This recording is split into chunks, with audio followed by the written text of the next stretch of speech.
A cool night with a fairly widespread moderate frost. If you switched on your television for the weather forecast at the beginning of 1975, this is what you'd see. The magnetic rubber symbols are almost unrecognisable from what we see on our screens today. Hello there, and if you got wet today, well, you were decidedly unlucky. The first televised weather forecast was in January 1954.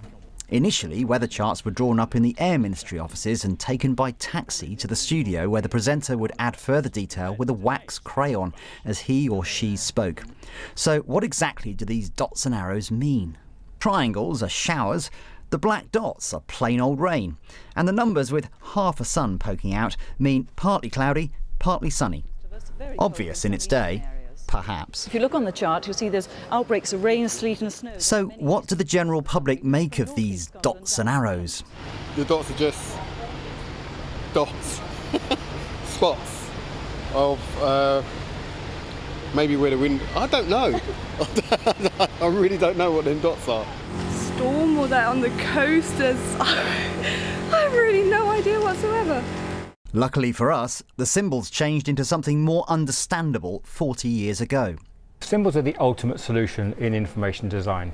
They need to convey a message very quickly and very clearly, transcending any language barriers, for instance. And around on to patches of mist and fog forming in many inland areas. At this time, the symbols were magnetic and stuck to a steel wall behind the presenter.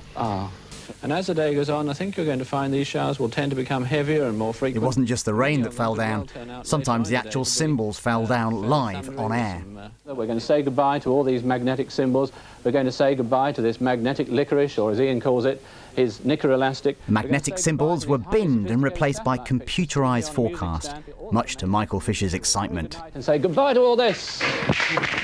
In 1985, a sunny dawn of new technology reached the Weather Centre. Now we're looking at a late maximum through... The 90s brought further graphical developments in forecasts and fashion. Well, there's no doubt about it, these symbols have stood the test of time. But I see my job as converting quite complicated science into weather information which people can act upon, understand. Now, the weather moves through space and time, which is why we at the Weather Centre have gone through a technological revolution in the way we display the weather, which is why I'm used to standing in front of graphics like this now, a far cry from the symbols of the 70s. Well, that's all from me this evening. Bye-bye. Bye-bye for now. That's the forecast. Bye for now. That's all from me. It'll feel very pleasant indeed. Enjoy your weekend. We live in a time of unprecedented population growth. In 2015, the world has around 7.3 billion inhabitants.